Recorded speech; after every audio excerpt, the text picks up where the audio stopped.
Alrighty. How's everybody doing today? Everybody recovered? Everybody settled?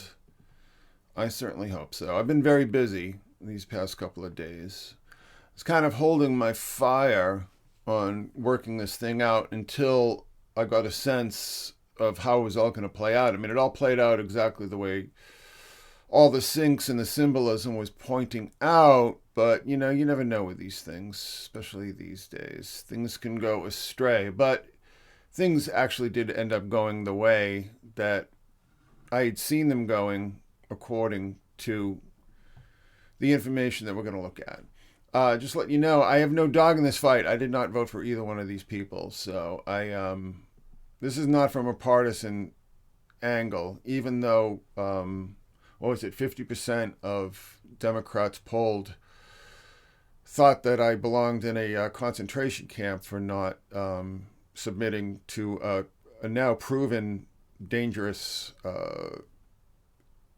situation, witch's brew, a deadly witch's brew that I did not consent to on the orders of my doctor. And for that, one out of two Democrats thought I belonged in a concentration camp, at best.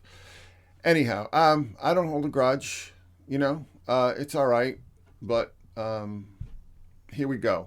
So again, I did not vote for either one of these people. You know me. I'm just not that way. I'm too much of a big picture person, especially at my age. I don't see things in the political realm the same way people do.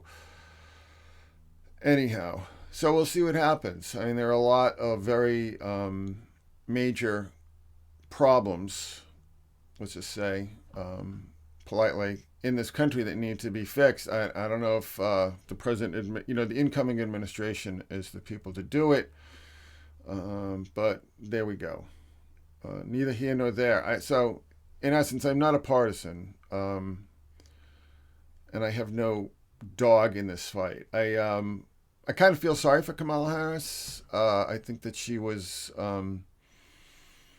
I don't say she's a fundamentally decent person, because I don't think anybody in politics is fundamentally decent, but she seems like a very, nice, happy person who I think was maybe put in way over her head quite some time ago. And we'll look at that a bit as well. So I don't bear any ill will towards her.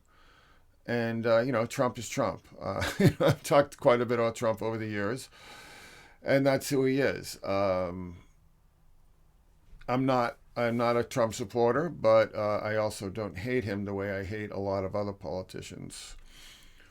So there you go. So just a bit of preamble here, just so nobody feels like they're being attacked, because you're definitely not being attacked no matter who you voted for. So people ask me all the time, like, what is this star stuff really about? I mean, what is this? What's the point of this? Why do we see this? And I would argue, and people like Graham Hancock have argued, and Robert Bauval, that basically what we're looking at is stellar ritualism is a form of sympathetic magic. And the title of this book, I think, puts it quite plainly: Heaven's Mirror, creating, it's like above and below, on earth as it is in heaven. I mean, these mirroring the powers of heaven, because the ancient world universally, no matter what they couched it in, saw the stars as the heavens, and that these luminaries, as some people call them now, were actually sentient beings whose power you could draw on, that they were all part of either the pantheon or the court of heaven, the number of different things, the divine council, as they call it. So basically what we're looking at, so people, quite simply, and I fault myself for not putting this more simply before, basically what we're talking about is sympathetic magic, drawing down on the powers of the stars, using the symbolism of the stars that has been assigned quite some time ago. That the constellations as we know them today were largely created in the Greco-Roman era, drawing on both Egyptian and Babylonian, or what they called Chaldean precedents. Okay, so there we go. So basically, that's just what we're talking about here. We're talking about a form of ritual magic that draws down the power of the stars. Okay, and I mean, you kind of get a glimpse of this in, particularly in paganism, witchcraft, drawing down the moon, things like that. It's the whole idea that these heavenly bodies have powers that we can access and bring into this realm. So it's just basically very ancient and very universal, no matter how it's eventually couched. Okay. Case in point, so Kamala Harris made her concession speech yesterday. I'm just going to read this passage. I'll close with this. There's an adage an historian once called a law of history. Only when it is dark enough can you see the stars. I know many people feel like we're entering a dark time, but for the benefit of us all, I hope that is not the case. But here's the thing, America. If it is, let us fill the sky with the light of a brilliant billion of stars, the light of optimism, of faith, of truth, and of service. So, we've heard a lot of examples like this. What did Bush call it? The 1,000 points of light, Bush 1. So there's all this appeal to the heavens, to the stars that we see couched in various terms in all these speeches and so on. So just it goes to show you that I'm not just whistling in the wind here, that this is all based in established literature and history. And as we see here, current events. Now, I talked about that Kamala Harris was Andromeda, was represented by Andromeda. And the fact being that the two brightest stars in that constellation are Amalek and Sierra, which are Kamala and Harris in reverse. Okay. A lot of people have pointed this out. So, I mean, this to me, it was just a home run. This whole book of Revelations, stellar alignments that I've been following since the 923 alignment in 2017, continues to play out. So we have almost like a next step here. We had that constellation, those alignments, and now we're seeing this, where literally the name of Kamala Harris was mirrored in the stars. Okay, so we're talking about mirroring. You might have remembered that I showed that that map. Those what was it? Austin, a bunch of incendiary attacks. Let's just call them, were aligned to a mirror image of Lyra, and I think this sort of speaks to the intent, no matter who is responsible, but the intent behind that whole display. And here it is again. So it's Amalek and Sierra, Kamala Harris in Andromeda. Okay. Andromeda being the chained woman, the chained lady. Okay. So this was yet another signal, let's just say, that Kamala was going to lose. I mean, I think it was fairly obvious that she was going to lose. The polls that we heard, I think, as usual, were intentionally falsified. But I think the way that the campaign was behaving in the past few weeks spoke to the fact that their internal polling, the real polling, in other words, was telling them a much different story than what we saw reflected in the polls. So again, this is all leading towards the archetypes that this woman portrays. Again, I have no ill will towards this woman at all. She seems like she's probably a lot of fun to hang out with. I don't think she's.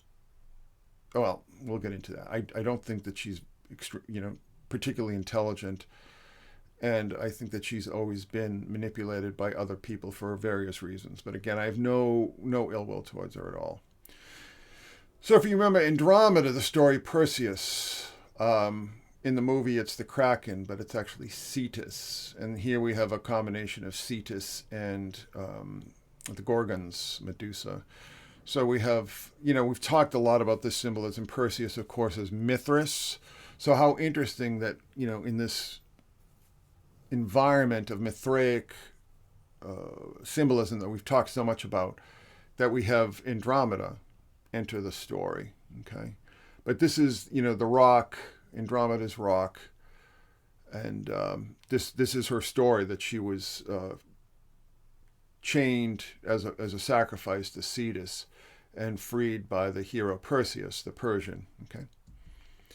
Now this is Andromeda's rock right here. This is outside of Old Jaffa in Tel Aviv. Now that's very important to our story as far as the synchronicity is concerned. So this is where in the ancient lore, Andromeda was chained to the rock as sacrifice to Cetus. And there is Old Jaffa, okay, in modern Tel Aviv. This is getting into Cassiopeia, who we're also going to be discussing. Cassiopeia's origins are obscure. Nonus, the historian, calls her a nymph. Well, according to Stephanus, she was called Iope, the daughter of Aeolus, from the town of Joppa. Now the Jaffa neighborhood in Tel Aviv derived its name. The town was mentioned in Egyptian sources and the Amarna letters as Yapu. Mythology says it is named for Japheth, one of the sons of Noah, the one who built it after the flood. The Hellenist tradition links the name to Iopia or Cassiopeia, mother of Andromeda. An outcropping of rocks near the harbor is reputed to have been the place where Andromeda was rescued by Perseus. Outside of Tel Aviv, Jaffa. Well, on October 1st, which is a very important date in the story, we saw the missile attacks on Tel Aviv, and particularly the old city of Jaffa. Okay, so October 1st, which is a very important day in our story, of course. Just remember that we had the missile attacks on Jaffa, Old Jaffa in Tel Aviv. Now, that was the 7th anniversary of the Harvest 91 festival situation in Las Vegas on October 1st, which I did a very extensive live stream on, a very comprehensive, I should say, live stream on that situation and the symbolism attached to.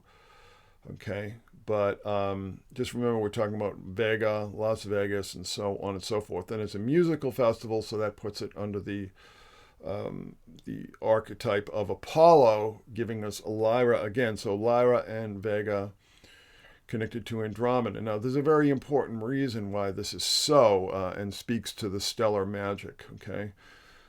Whether this is synchronicity or intentional stellar magic, I don't know yet. I'm still working on it, but the correspondences are definitely there. So we talked about this, that this was being played out. This was the star map of the Vegas situation on October 1st, 2017 with Stephen Paddock. We talked about the old constellation of Pegasus, which is Perseus's flying horse, was also linked to a paddock, a literal paddock, in Babylonian or Chaldean astronomy, okay? And there is Vega, Las Vegas again.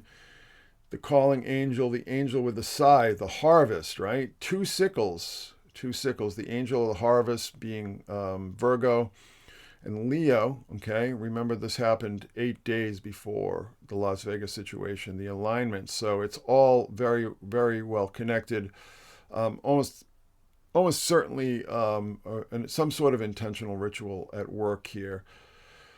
And we also will see the symbolism of Leo and Cancer, which is the beast from the sea, okay, involved in this as well, the grapes of wrath and so on and so forth, which is Crater, the cup, the grail.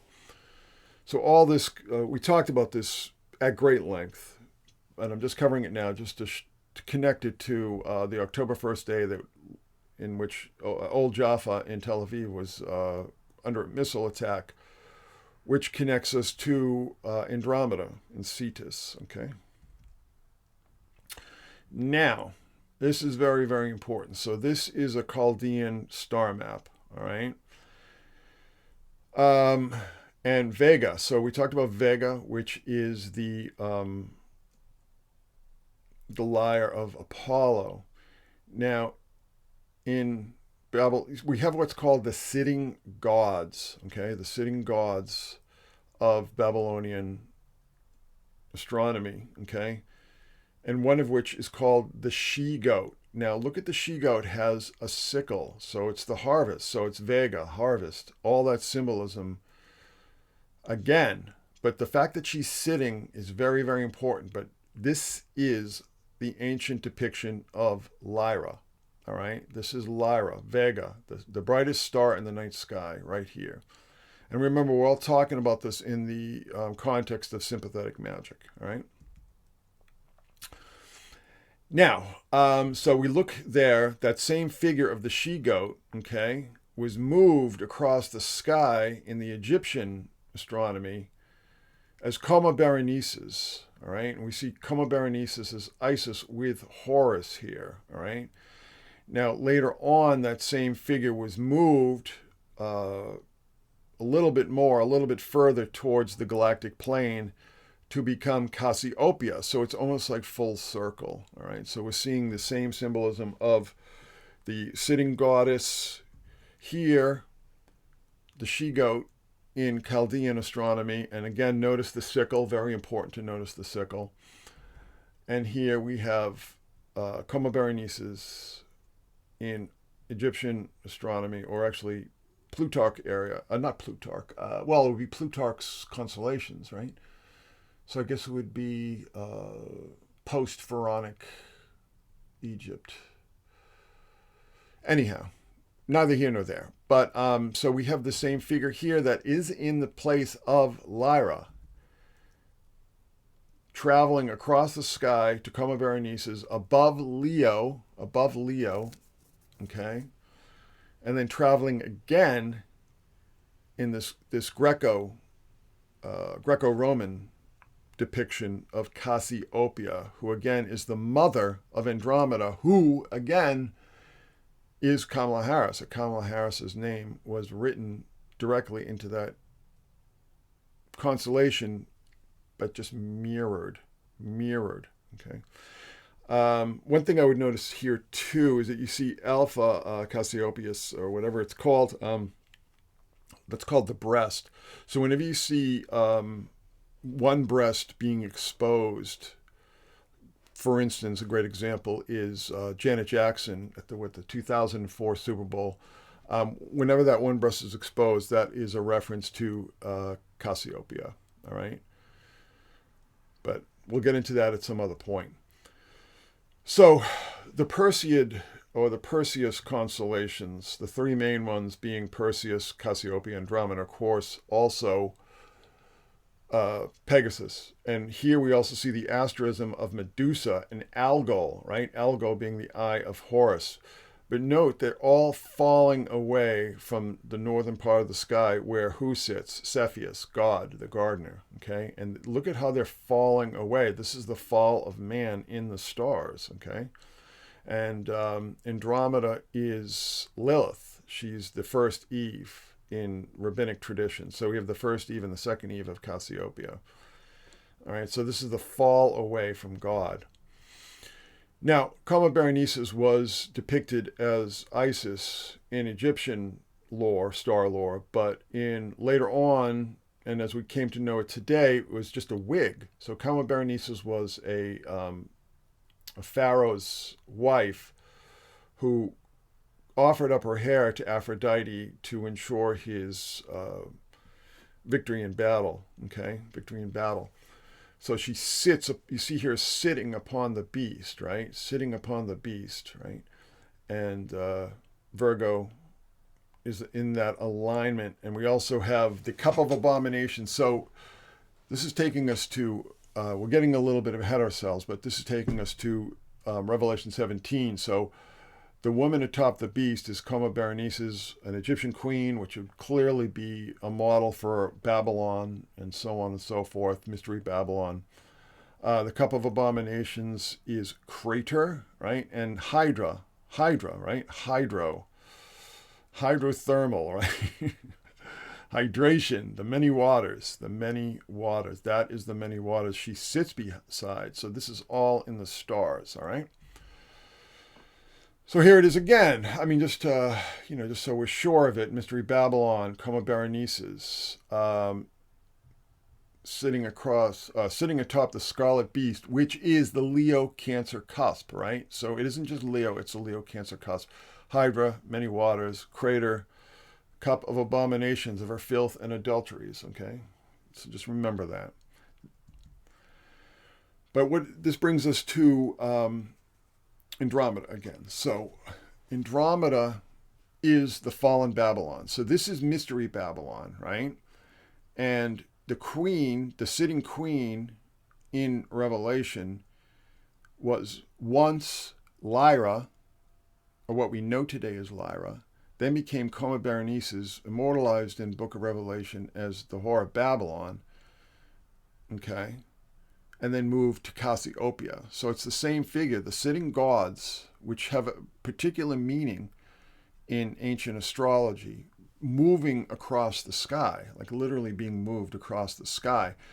And Cassiopeia is the fallen rendering of, Cassiopeia is falling, and Andromeda is the fallen. It's fallen Babylon that's thrown down. So we see the clue right here. And a mighty angel took up a stone like a giant millstone. So that's the stone. That's Andromeda's rock, right? And cast it into the sea, saying, thus with violence shall that great city Babylon be thrown down. Now, as not only do we have the direct correlations with Kamala Harris and Andromeda, we'll see a direct correlation with Babylon as well. Okay, with Babylon as well. All right. Now, this is the beast which hates the whore, right? Hates the harlot. The harlot being the personification of the city of Babylon, and the beast, in stellar terms, is the cusp of Leo and Cancer.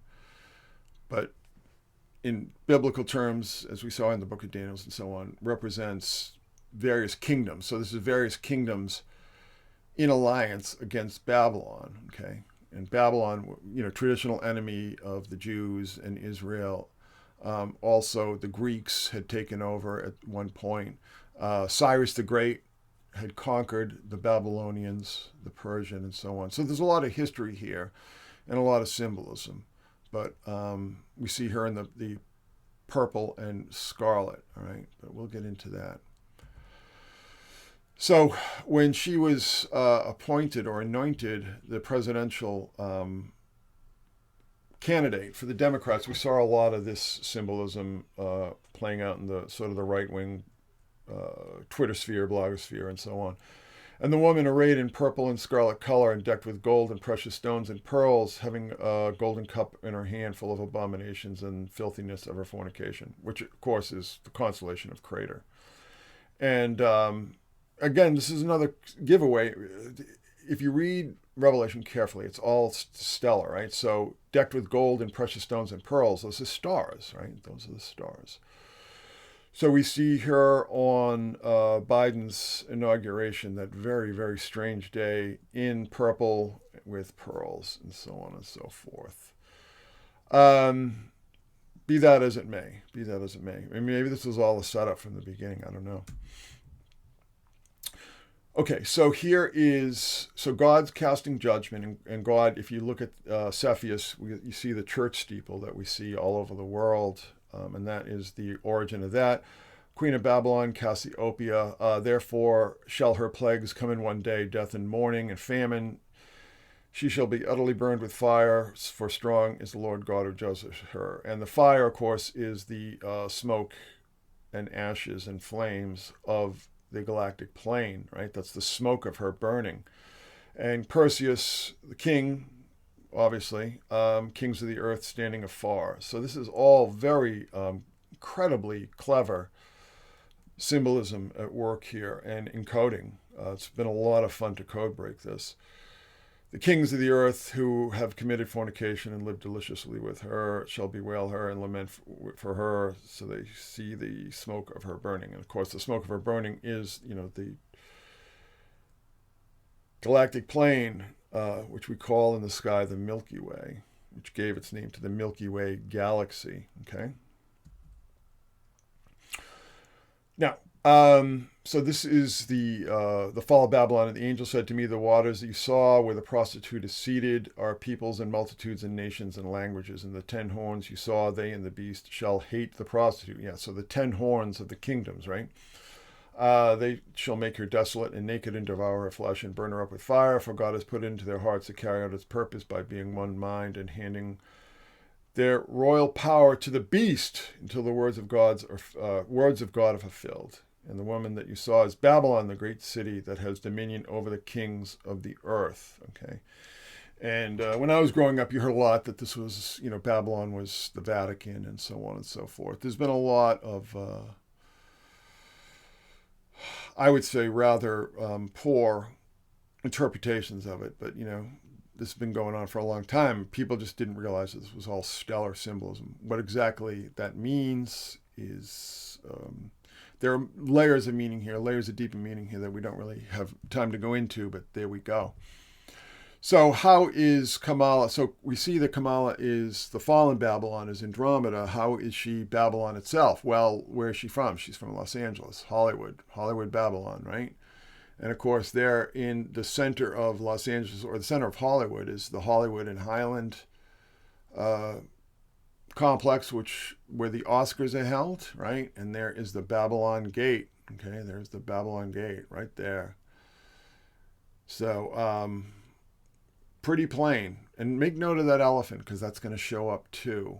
Elephant symbolism, which we associate with the Republican Party, is going to show up again too. So the symbolism here is clear. I mean, Kamala is embedded in and mirrored in Andromeda, and also deeply linked on a semiotic level